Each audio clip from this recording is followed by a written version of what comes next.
Dhambi isiyoungamwa. Dhambi isiyoungamwa. Dhambi ni kizuizi kikubwa kati ya mwanadamu na Mungu. Inaweka ukuta kati ya kile unachokiomba kwa Mungu wako. Kwa hiyo kukipata inakuwa ni karama. Katika Isaya mlango wa 59 mstari wa kwanza na wa pili. Isaya 59 mstari ule wa kwanza na wa pili. Unaweza ukasoma pale vizuri. Anazungumza kwamba tazama, mkono wa Bwana haujapungua usiweze kuokoa, wala sikio lake sio zito lisiweze kusikia maombi tuyaombayo.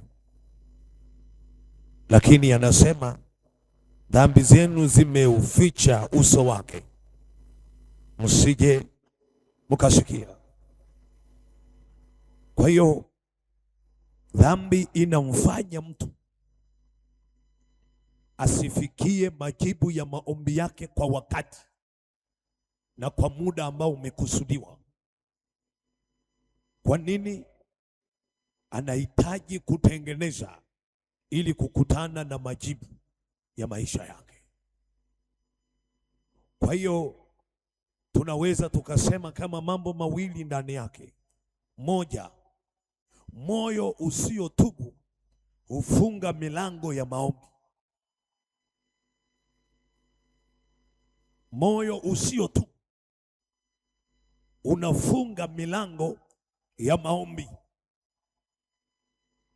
Kwamba kama ndani yako hukai kwenye toba, hutembei kwenye toba, hauishi kwenye toba, unazuia majibu ya maombi yako. Kwa lugha nyingine, unafunga milango ya wewe kujibiwa maombi.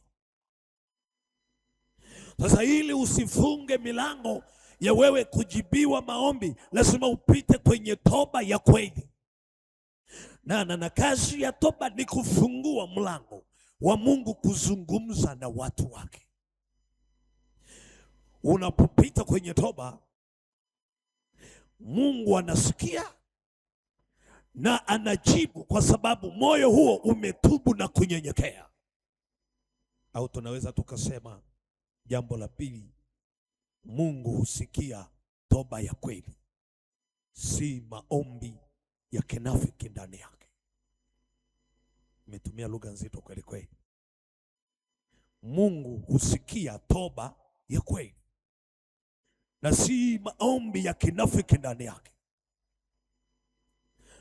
Kwamba kama ndani toba yako sio ya kweli, yeye kujibu maombi yako ni gharama sana, maana haujatengeneza. Ukisoma Matendo 3:19 anasema pale, tubuni basi mrejee, dhambi zenu zipate kufutwa, zije nyakati za kuburudishwa kwa kuwako kwake Bwana. Kwa hiyo unaweza ukaona kazi ya toba pale. Tunapotubu katika roho ya kweli, tukaacha, anatusamehe.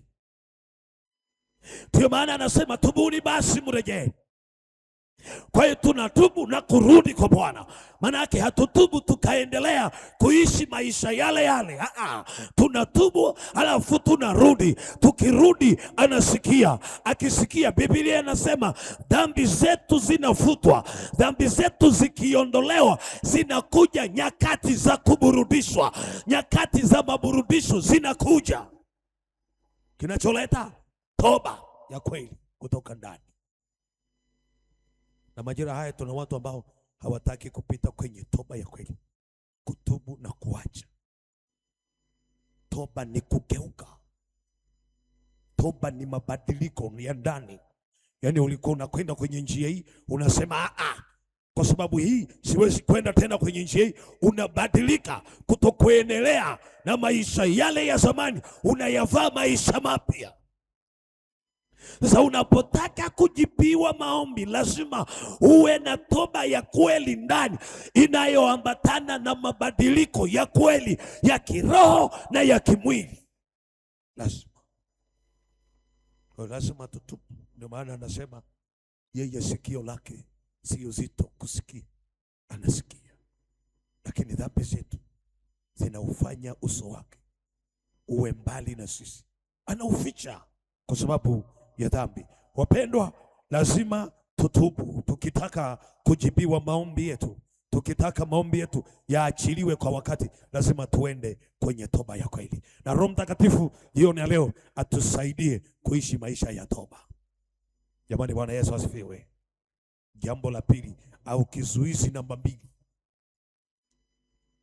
kizuizi namba 2, kukosa imani. Kukosa imani, kukosa kitu kinaitwa imani. Maombi bila imani hayazai matokeo. Maombi bila imani hayazai kitu kinaitwa matokeo. Yakobo 1:6-7. Yakobo mlango wa kwanza mstari ule wa 6 na wa 7. Aombaye na aombe kwa imani bila mashaka. Aombaye na aombe kwa imani bila shaka ya aina yoyote. Unapoomba, omba kwa imani. Haleluya.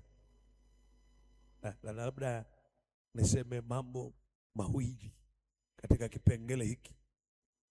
Jambo la kwanza, mashaka hupunguza nguvu ya maombi. Nirudie tena, itakusaidia sana.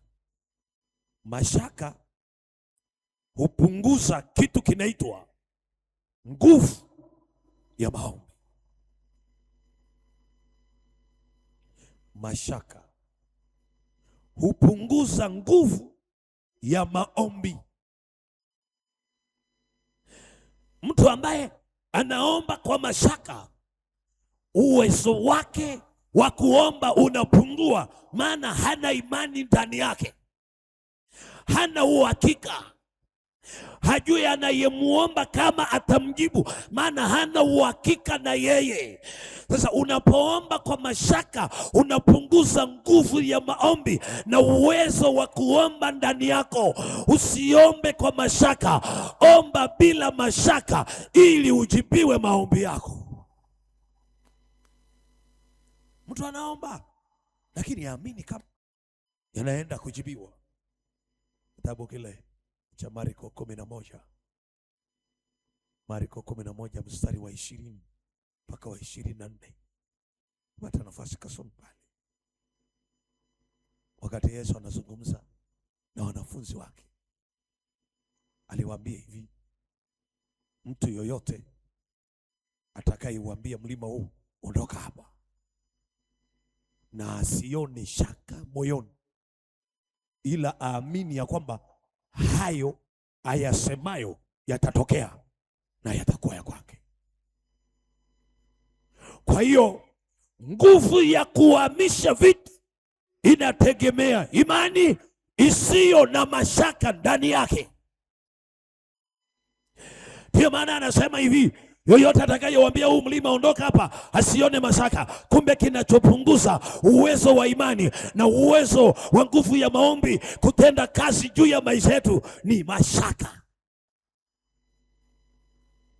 Watu wanaomba kwa mashaka, watu wanaomba ndani yao kuna hofu, hawaamini kwamba Mungu atatenda, Mungu atafanya. Ndio maana wana mahangaiko ya aina mbalimbali, wanakimbia huku na kule, maana wana mashaka. Nataka nikuhakikishie jioni ya leo, ondoa mashaka juu ya Mungu uliye naye. Amini ya kwamba unayoyaomba ameyajibu, amesikia, amefanya, na yapokee kwa imani katika jina la Yesu. Ondoa mashaka. Mungu amefanya tayari, majibu unayo tayari kabisa. Kwa hiyo lazima uondoe mashaka ndani yako. Na hapa watu wengi, hofu, uoga, wasiwasi unautawala mioyo yao, wanaomba kwa hofu sana. Hawaamini kwamba wanaye Mungu aliye hai, ana nguvu za kutikisa na kutenda mambo ambayo sio ya kawaida. Nataka nikwambie jioni ya leo, ondoa mashaka juu ya Mungu aliye naye, ondoa hofu juu ya Mungu aliye naye. Amini amefanya yale uliomba jana, unayo leo kwa imani katika jina la Yesu. Kama unaamini, saidia kumpa Yesu makofi yako na vigelegele tena. Usiwe na mashaka, umejibiwa tayari. Amini. Imani si kitu cha kawaida, inatunyanyua viwango vingine.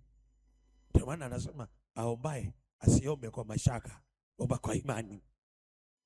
Hili naloenda kuomba sasa linatokea, hili naloenda kuomba sasa linafanyika, hili naloenda kufanya sasa hivi Mungu anaenda kutenda. Ondoa mashaka, ondoa mashaka.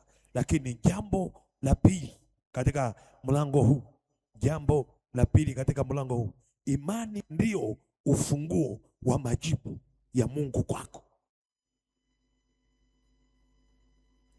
Imani ndio ufunguo wa majibu ya Mungu kwako. Imani maana yake, huna imani unajibiwaje? Anasema vizuri katika Yakobo, ukisoma mlango ule wa 5 mstari wa 14 na kuendelea, juu ya maombi anasema Elia alikuwa mwanadamu mwenye tabia moja na sisi, aliomba kwa bidii. Lakini anasema mwenye haki, maombi ya mwenye haki hafaa sana akiomba kwa bidii. Kuomba kwake mwenye haki kwafaa sana akiomba kwa bidii. Oho, kumbe imani ndiyo ufunguo wa majibu ya maombi yetu. Nabii Elia aliamini akiomba mbingu zitafunguka na mvua itanyesha. Yeye ndiye aliomba akafunga mvua, maana alikuwa na imani ya ajabu mbele za Mungu wake aliye hai. Lakini pia maombi yale yale alinyanyua imani na akaomba mvua ikaachiliwa. Unisikilize jioni ya leo, imani yako ndiyo itakayokuponya. Imani ni ufunguo wa majibu ya maombi yako. Unaomba kwa imani au unaomba kwa mashaka? Una uhakika na unachokiomba au una hofu ndani? Kuna kitu kimeingia ndani kinakuwa unaomba tu, Mungu asikie hapo, Mungu afanye hapo. Ambia nafsi yako, Mungu anafanya hapa, Mungu anatenda hapa. Yeye ni Mungu asiyebadilika, kusudi lake halitabadilika. Imani yako ni ufunguo wa majibu ya maombi yako kwa Mungu aliye hai. Na jioni ya leo, nyanyua imani yako iongezeke, ipande juu, ili ukiomba na uamini ya kwamba umejibiwa, unatoka na majibu ya maombi yako kwa Mungu aliye hai. Anasema mwenye haki wangu ataishi kwa imani yake. Imani. Mungu atujalie imani, na ninaomba kiwango chako cha imani kiongezeke, kipande juu, kifanye mambo makubwa zaidi kabisa. Na ndiyo maana imani ni kuwa na hakika ya mambo yatarajiwayo, ni bayana ya mambo yasiyoonekana. Tunayaona kwa imani, hata kama hayapo kwenye ulimwengu wa nyama, lakini tunayaona kwa imani katika ulimwengu wa roho. Kwa hiyo wakituuliza tunawaambia tunayo kwa imani. Nami nataka nikuambie jioni ya leo, unayo kwa imani. Majibu ya maombi yako unayo kwa imani. Ndio maana anasema yoyote myaombayo mkisali, aminini ya kwamba mmeyapokea, nayo yatakuwa ni ya kwenu. Pokea kwa imani katika jina la Yesu. Umepokea na umejibiwa. Sio kama unaona. Ndio maana mara nyingi Yesu alikuwa anaombea mtu, anaambia imani yako imekuponya, imani yako imekuokoa, enenda zako kwa amani. Imani yako. Hebu mwangalie jirani yako, kama uko na jirani yako, hebu muulize imani yako iko hai au imekufa wewe hapo? Iko hai? Iko hai? Au ana hofu ndani? Ana mashaka Wimbo ule nambari ya 16 anasemaje? Kumtegemea Mwokozi. Hebu tuimbe kidogo pale. Kumtegemea kwa kutamu kabisa, kukubali neno ina Yesu.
Imani yako. Na hiyo kasome kitabu cha Danieli, wakati wakina Danieli wakina Meshaki pale na Abednego.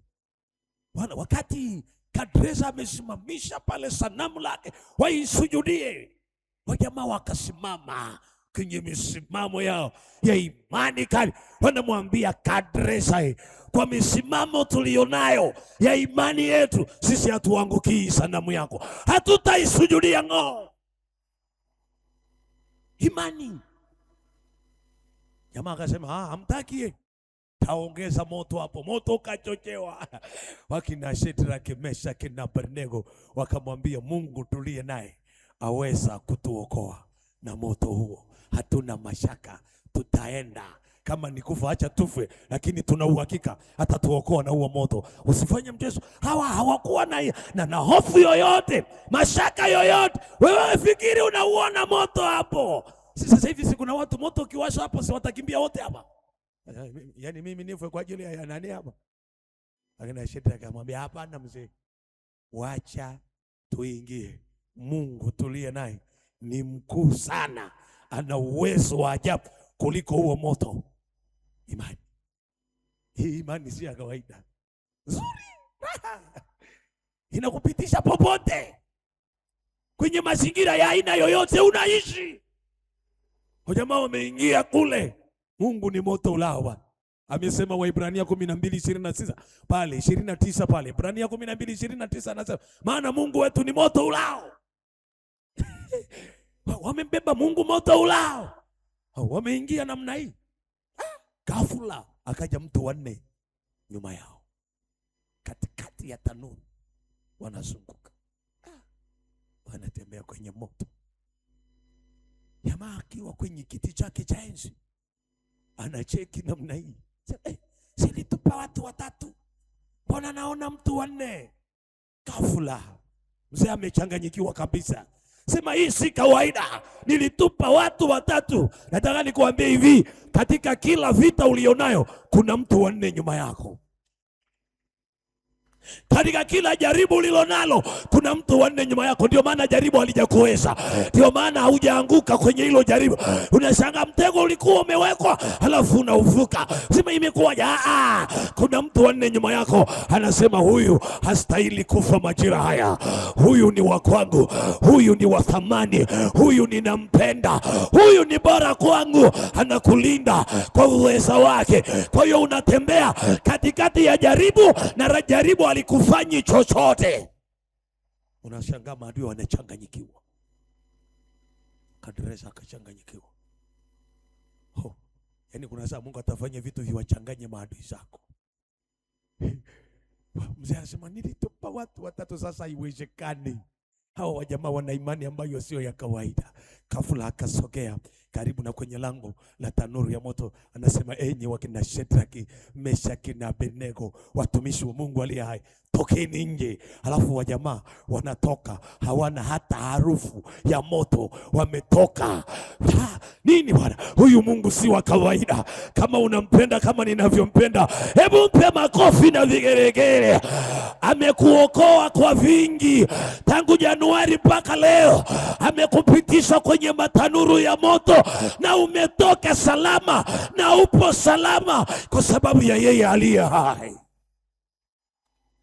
Fikiri vita uliokuwa nayo, fikiri mazingira uliopitia, fikiri majaribu ambayo umekutana nayo tangu Januari mpaka leo. Wangapi waliapa unakufa na haujafa? Leo nimekutana na mtu mmoja, ngoja niseme. Huyo mtu anasema nimeapa fulani atakufa tu pale kwa sadala. Wakati nakuja hivi alinifanyia jambo baya, lakini nimeapa atakufa tu, atakufa tu. Nikamwambia sasa, tangu ulivyoapa mpaka leo mbona hajafa? Akasema nimeendelea kuapa. Nikamwambia uhai wa huo mtu hauko mikononi mwako. Hata kama alikufanyia mabaya, kisasi sio juu yako, kisasi ni juu ya Mungu aliye hai. Na kwa sababu hiyo Mungu anampenda, ndio maana hajakubali yafe. Kuna watu wanataka tufe, lakini wanashangaa tunaishi ndani yake, tunakwenda ndani yake, tunaishi ndani yake, tuna uhai wetu. Na kama sio hivyo, ungekuta tumekufa kwa sababu ya watu wanaoapa sisi tufe. Sio kila mtu anakupenda, sio kila mtu anafurahi kwa sababu wewe upo. Kuna wengine wanaapa kwenye mioyo, lazima fulani aondoke, lakini kwa sababu tunamwamini Mungu aliye hai, kwa sababu tunamwamini Baba aliye hai, tumeshinda na zaidi ya kushinda. Hii vita sio ya kwetu, ni ya Mungu peke yake. Kwa hiyo jioni ya leo, nyanyua imani, ishi kwa imani yako, tembea kwenye hilo tanuru la moto. Huku nyuma yako kuna mtu wanne. Nataka nikuhakikishie jioni ya leo, hauko mwenyewe, haupiti mwenyewe. Aliye hai yuko pamoja na wewe, akuimarisha tena kwa imani yake. Jipe moyo, songa mbele. Jambo la tatu, kizuizi namba tatu. Kizuizi namba tatu, tuko kwenye vizuizi.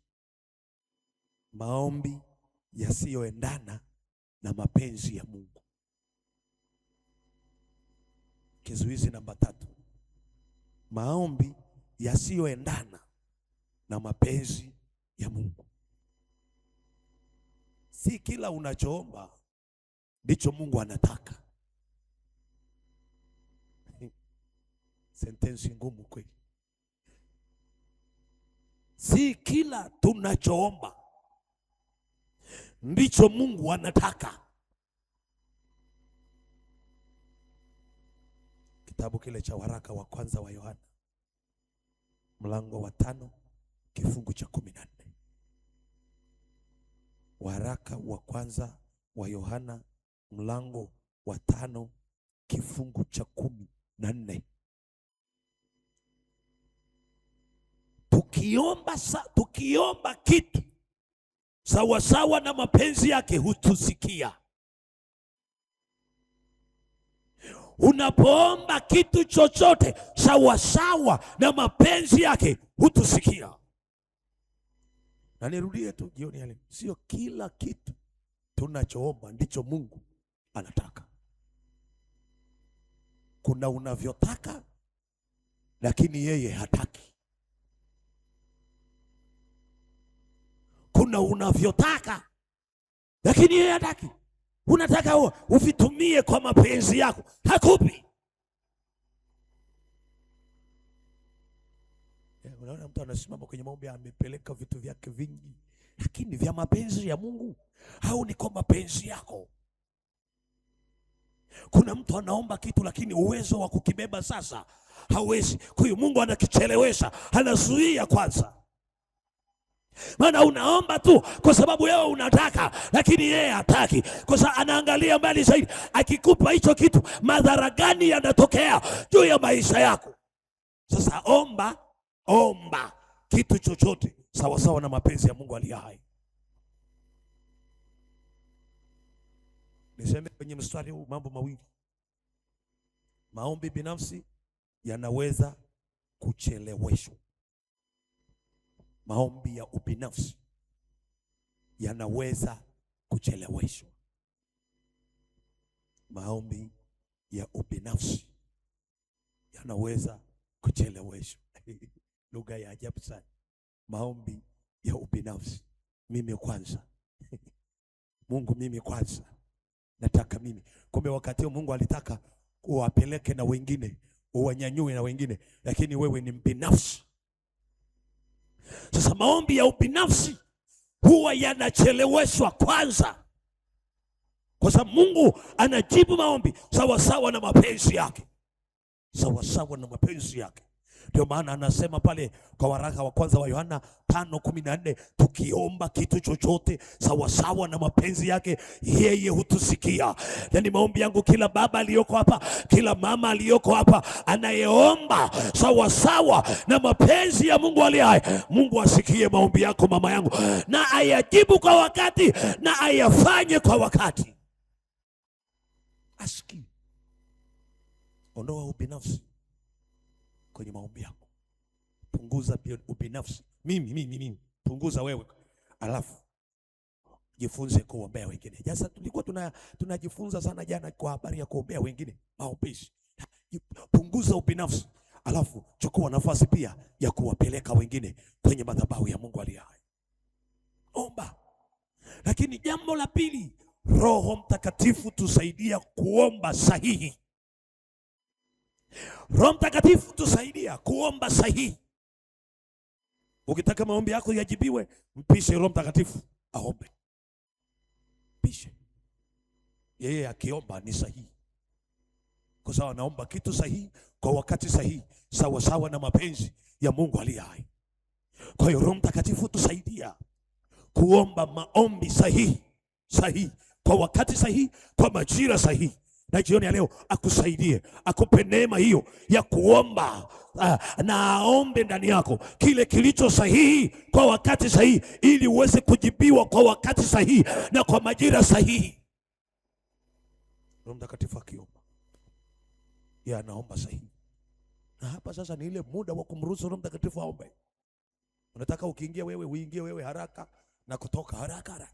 Una haraka, hauna ule utulivu wa kukaa kwenye maombi, kujieleza, kuzungumza, kumpa Roho Mtakatifu nafasi ya kuweza kuzungumza ndani yako, lakini kuomba ndani yako, aombe kitu sahihi na ni sahihi kwa wakati sahihi, mapenzi ya Mungu kutimizwa.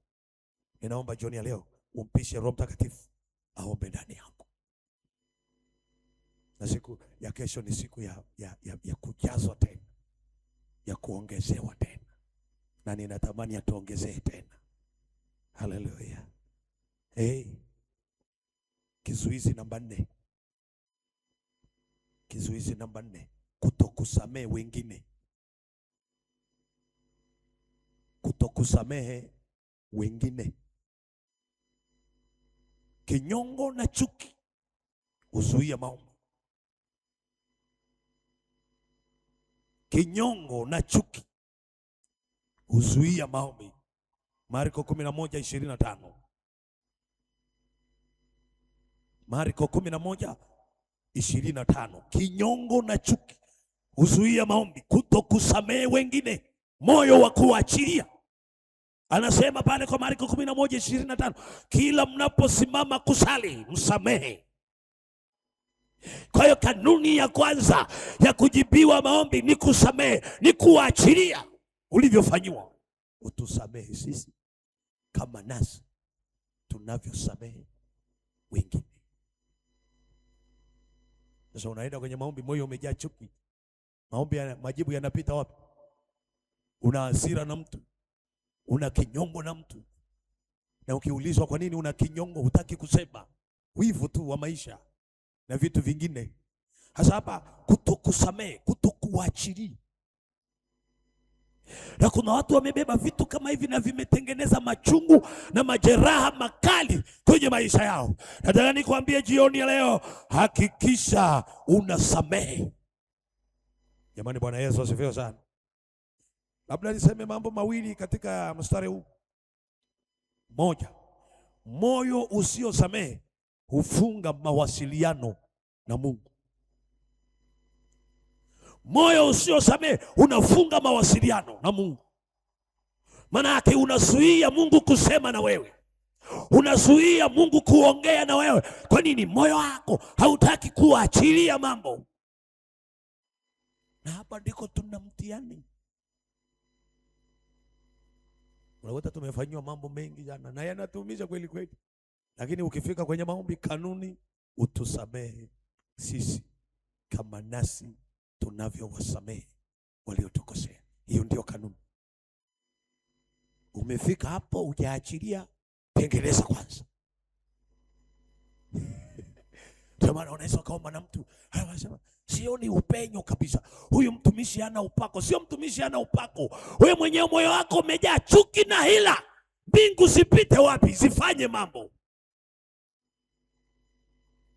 Hutaki kuachilia vitu kabisa. Moyo unaenda kwenye maombi, kuna watu unabifu nao. Unaenda kwenye maombi, kuna watu ukiwaangalia una raha nao, moyo wako hauna raha nao. Hivi Mungu anajibuje hayo maombi sasa? Samehe. Sasa ndio unafikiri huyu naenda kumsameheje? Alipambana na mimi nikashushwa cheo, alafu nikimwona nasikia vibaya. Alafu ndio umefika kwenye maombi na sasa unatakiwa kupona. Unasamehe au usamehe? Utashikilia hapo ili ufe kwenye hiyo dhambi au utasamehe? Na tunaishi kwenye majira ambayo jamii yetu imetawaliwa na roho ya chuki. Tumezungukwa na hiyo roho. Upendo wa wengi umepoa, iwe kwa wandugu, iwe kwa watu wa dunia, iwe wapi. Upendo wa wengi umepoa. Chuki, hila zimetawala maisha yetu. Hata ukitabiriwa magari, ukatabiriwa mabilioni ya mahela, hapa moyo hauko safi, mbingu zinapitisha wapi? Kwa hiyo lazima tuachilie. Moyo usiosamehe unazuia mawasiliano na Mungu. Nataka nikwambie jioni ya leo, fungua mawasiliano na Mungu aliye hai kwa kuachilia vitu ulivyofanyiwa. Samehe. Jamani, haleluya. Hebu tuimbe kidogo, peleleza moyo wangu, peleleza ndani yangu iwe safi nia. Tuimbe tu kidogo bali. Peleleza ndani oi safi nia kwangu kama hivi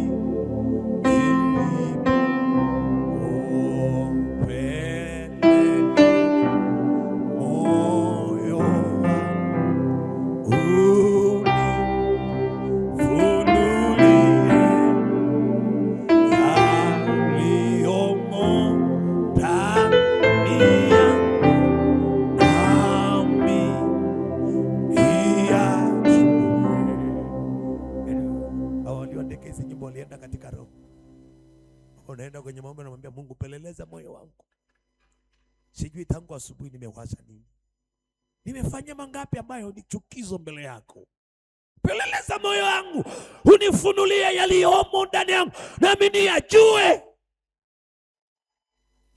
Na Daudi akasema, Baba, chunguza moyo wangu, uyajue yaliyoko ndani, uone kama kuna njia iletayo majuto ndani yangu, ukaiondoe.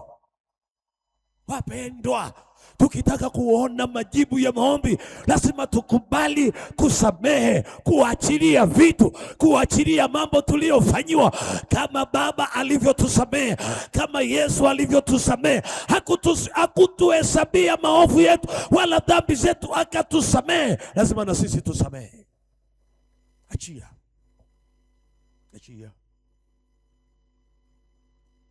moyo.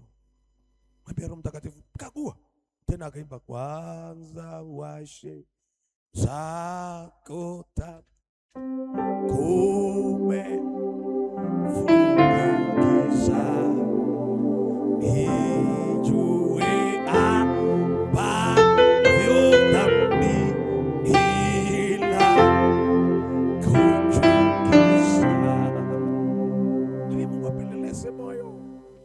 Unataka kuona Bwana? Peleleza, chunguza, apite ndani akague. Akishakagua, sisi tunapata nafasi ya kumweleza Bwana na kujibiwa maombi yetu. Naomba Roho Mtakatifu atupe neema ya kusamehe na kusahau, atupe neema ya kuachilia vitu na vitoke kabisa kwenye maisha yetu. Je, niulize swali, je, unaweza kusamehe na kusahau?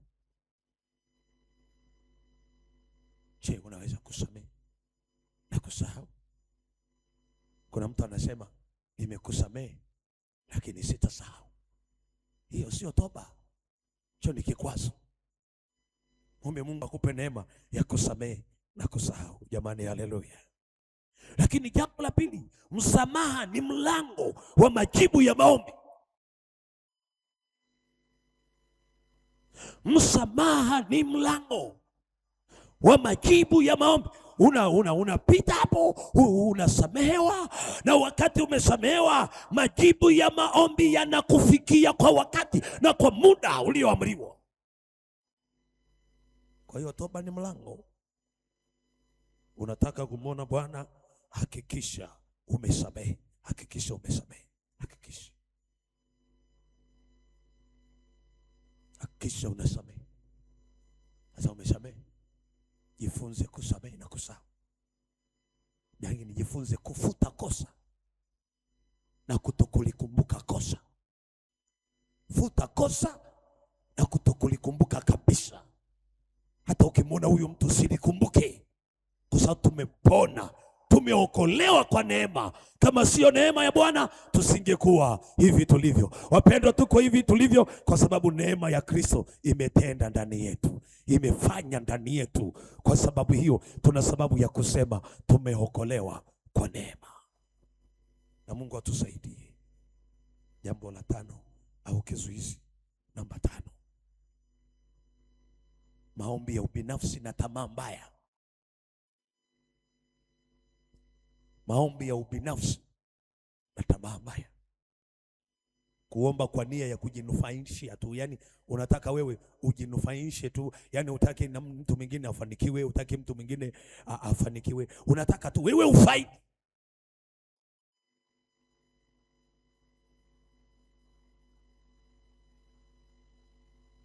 Na mnaomba wala hampati kwa sababu mnaomba vibaya. Yakobo 4:3. Yakobo 4:3. Mnaomba wala hampati kwa sababu mnaomba vibaya. Unaomba kwa faida yako, si kwa faida ya wengine. Maombi ya ubinafsi na tamaa mbaya. Jambo la kwanza, Mungu hapendi maombi ya tamaa mbaya. Maombi ya tamaa mbaya ni maombi ya ubinafsi. Unataka tu wewe, unaomba kwa ajili ya faida yako, sio kwa ajili ya wengine. Jana nilikutolea mfano nikakwambia, kuna mtu hapa Mungu akamtokea akamwambia omba lolote, nitakupandisha nikuweke juu. Atasema tu Watanzania wote wafutwe, nibaki mimi ili niwe taifa kubwa. Maana kuna watu sasa hivi kwenye nchi wana roho mbaya, tamaa mbaya, ubinafsi, na zimetupeleka mahala pagumu. Yeye afaidi tu na kizazi chake. Sasa Mungu hapendi maombi ya tamaa mbaya. Kuna mtu yuko tayari wengine wafe ili afaidi yeye, tamaa mbaya. Mungu atusaidie sana na tuepushe na tamaa mbaya. Tukiomba tuombe katika moyo safi ili tumuone Bwana. Tusiombe tu kwa sababu yetu wenyewe. Tuombe pia kwa ajili ya wale wanaokuja nyuma yetu. Kuna wengine wanakuja. Kwani si baada yetu si kuna wengine watatawala? Si kuna wengine watakuwa kwenye position, watakuwa kwenye nafasi? Kwa nini uitumie kwa tamaa mbaya? Mungu atusaidie sana. Tamaa mbaya. Watu wana tamaa mbaya sana majira haya. Ndio maana kunyonga kawaida, kuua kawaida, kufanya mambo mabaya kawaida. Tamaa mbaya, vyeo, madaraka, tamaa za mali na mambo mengine ya kidunia. Lazima tumuombe Mungu atuondolee tamaa mbaya. Lakini jambo la pili, maombi yanapaswa kuwa ya utukufu wa Mungu. Tunaomba maombi ambayo lazima yabebe heshima ya Mungu aliye hai, Mungu kutukuzwa. Yaani hapa Kiingereza hatuombi tu kwa sababu yetu, hatuombi tu kwa sababu ya sisi tunataka kufaidi.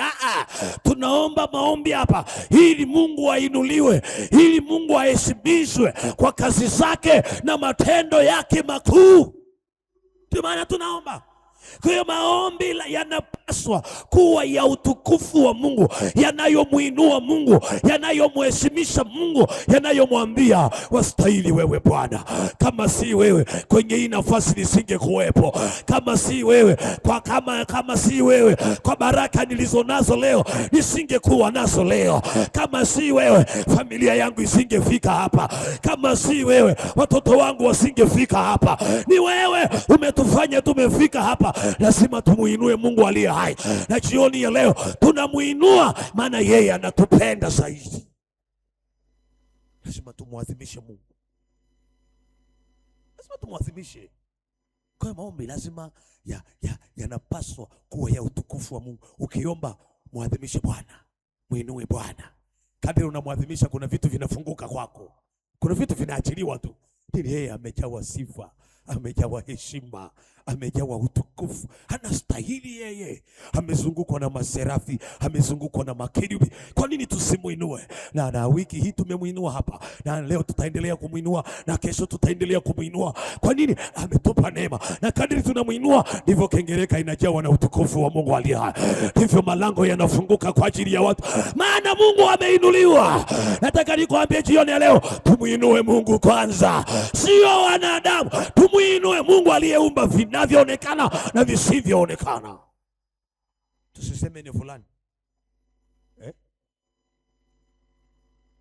Kama sio baba nisingejibiwa kabisa. Si unajua kuna watu wanatukuza watu sasa hivi. Kama sio huyu baba hapa nisingefika hapa Kama sio Mungu tusingefika hapa tumefika. Hakuna mtu mwenye uponyaji wa mtu hapa. Sisi ni vyombo tu. Astahili hapa kutamka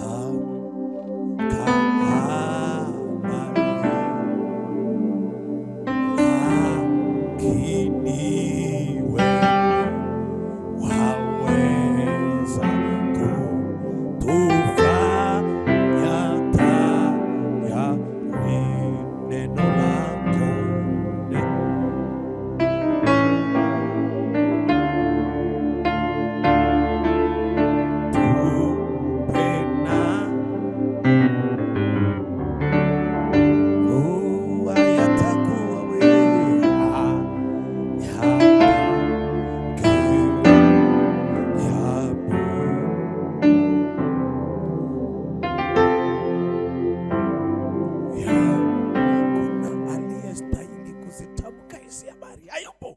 Mimi nafaa kwa neema tu. Tumewepewa kwa neema. tunafanya kwa neema. Na kwa sababu hiyo sio sisi wa kusifiwa. Wa kusifiwa ni Mungu aliye hai, wa kuheshimiwa ni Mungu aliye hai. Watu wanapofunguliwa tunasema asante Yesu, watu wamepona hapa. Tunakuinua wewe, umefanya mambo ambayo mwanadamu hawezi kufanya. Lazima maombi yetu yajawe na utukufu wa Mungu aliye hai. Mungu kwanza, vingine baadaye. Si kama unamuinua Mungu kwenye maisha yako, si kama unampa nafasi kwenye maombi yako, si kama maombi ambayo unayafanya wewe yamejawa na utukufu wa Mungu kwanza, au ni wewe unajiheshimisha, au unamtukuza mtu fulani, au na nini. Mwabudu Mungu aliye hai, pe heshima Mungu aliye hai. Kadiri unavyomuinua ndivyo na neema zake zinaongezeka juu ya maisha yako. Mungu atupe neema hiyo. Haleluya. Ndio vitu ambavyo majira watu wengi hawataki kuvisikia sana. Kizazi hiki tuna mambo mengi sana. Jambo la 5. Jambo la 6. Tunaendelea mbele. Karibu tunamaliza. Kutotii neno la Mungu. Kizuizi namba 6. Kutokutii neno la Mungu. Mithali 28:9.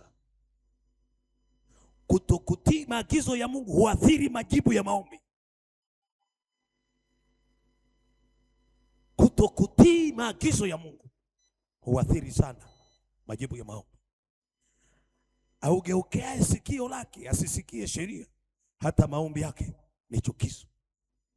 Amesema Sulemani kwenye Mithali 28:9. Augeukae sikio lake asisikie sheria, hata maombi yake ni chukizo. Maana utaki kusikia. Unajua kabisa napaswa kwenda hivi, utaki kwenda hivi. Sheria ni neno la Mungu. Kutokutii neno, kutokutembea kwenye maagizo unayopewa, unazuia majibu ya maombi yako. Unakwamisha mpango wa Mungu juu ya maisha yako. Kuna vitu vingine ili ufanikiwe ni maombi. Niseme hivi, maisha ya uasi huzuia baraka. Maisha ya uasi huzuia baraka. Ukiishi kwenye maisha ya dhambi sana, maisha ya uovu sana, unazuia baraka juu ya maisha yako. Sasa ili baraka ziachiliwe, zije kwako, zije kwangu, lazima niwe na maisha ya usafi ndani kwa kutii maagizo ya Mungu aliye hai. Lakini jambo lingine, utii ni sehemu ya maombi yenye nguvu. Unapotii, utii ni sehemu ya maombi yenye nguvu. Kuna wenye kwenye Biblia walitembea kwenye maagizo na wakafanikiwa. Ukisoma Isaya 1:19 anasema mkikubali na kutii utakula mema ya nchi.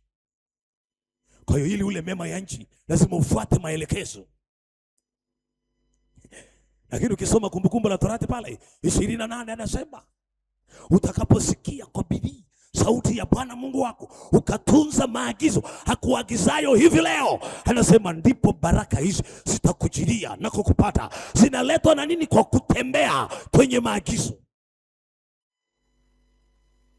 Sheria.